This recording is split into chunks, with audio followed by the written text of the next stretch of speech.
कि नरेंद्र मोदी जी की, प्रधानमंत्री जी की अटूट आस्था और यह विश्वास कि हमें यह काम करना है, उसकी तरफ बराबर लगे रहे। और भगवान राम ने उन्हें वो शक्ति दी कि ये काम पूरा कर सकें। क्योंकि पिछले 50 वर्षों से मैं खुद भी साक्षी हूँ इस बात का। लेकिन एक बात भगवान राम के ही गुणों को, भगवान राम के ही चीज़ों को चरित्र को लेके मोदी जी की बात कहना चाहेंगे। आप लोग काफ़ी देर से कह रहे थे कि भगवान राम सबके लिए समान हैं और भगवान राम के लिए सब समान हैं। आप मोदी जी की बात जरा कल्पना कीजिए, सबका साथ सबका विकास, सबको हम साथ लेके चलेंगे, हमारे लिए कोई भी अलग नहीं है, पूरे देशवासी सब एक हैं। वो जब ये कहते हैं कि हम जो है राज्य के संसाधन सबके लिए हैं, जो वंचित हैं हम उन्हें देंगे, हम अपनी व्यवस्था करेंगे, भगवान राम का ही ये स्वरूप था। जो वंचित हैं उनकी व्यवस्था करना राजा का काम है, प्रजा खुद पार्टिसिपेट करके उन्हें दे।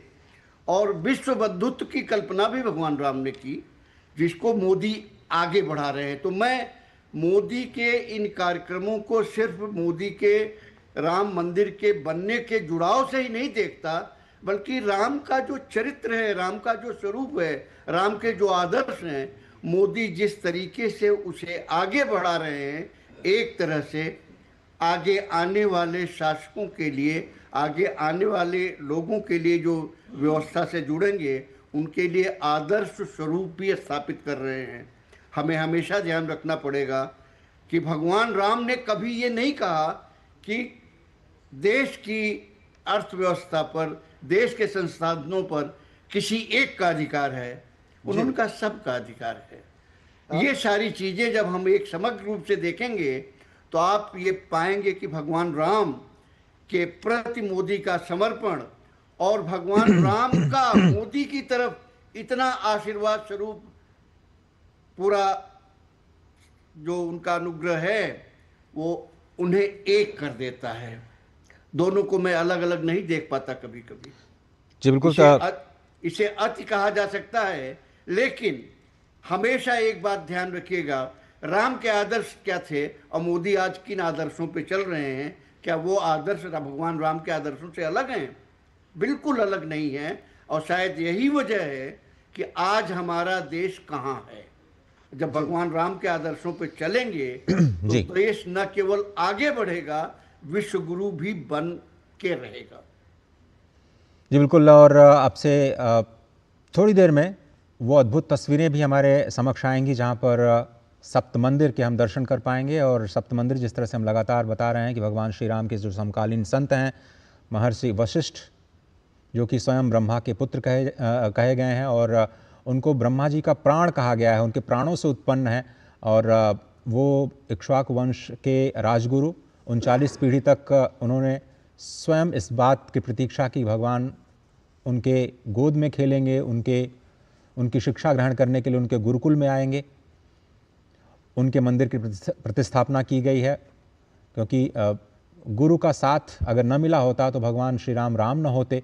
गुरु की महिमा को प्रतिस्थापित करने के लिए एक शिष्य के रूप में भी भगवान श्री राम ने एक अद्भुत मर्यादा संपूर्ण विश्व के समक्ष प्रस्तुत की। और वो तस्वीरें इस वक्त हमारे समक्ष आ चुकी हैं। महर्षि वशिष्ठ के साथ साथ महर्षि विश्वामित्र, जो उनके दूसरे गुरु कहे जाते हैं, और महर्षि वशिष्ठ और विश्वामित्र दोनों ही गुरुओं में भगवान श्री राम ने कभी भी कोई भी अंतर नहीं किया। दोनों गुरुओं के बाद महर्षि वाल्मीकि, जिनको परब्रह्म का ही स्वरूप कहा जाता है, ब्रह्मा जी का अवतार माना जाता है, जिन्होंने संपूर्ण विश्व को भगवान के राम के चरित्र के साथ जोड़ा, उनसे अवगत कराया। भगवान महर्षि वाल्मीकि को इस बात का वरदान स्वयं ब्रह्मा जी ने दिया कि आपको उन सभी क्षणों का, उन सभी चीज़ों का स्वयं अनुभव होगा जो भगवान श्री राम अपनी लीला के तौर पर संपूर्ण विश्व के समक्ष रखते हुए नजर आएंगे। और उन्होंने संपूर्ण रामचरित्र को वाल्मीकि रामायण के माध्यम से हम सभी के समक्ष रखा। भगवान श्री राम कैसे बोलते थे, कैसे चलते थे, कैसे हंसते थे, वो स्वयं इस बात का अनुभव उन्हें हो जाता था।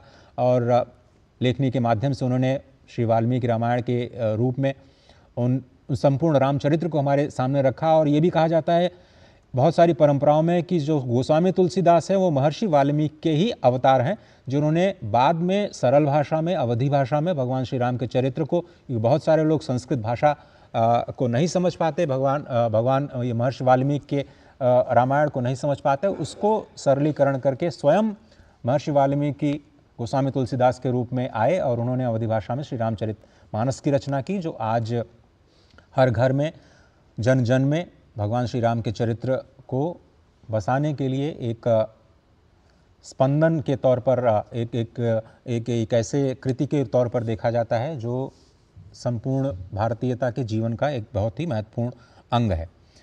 इसके साथ ही महर्षि अगस्त,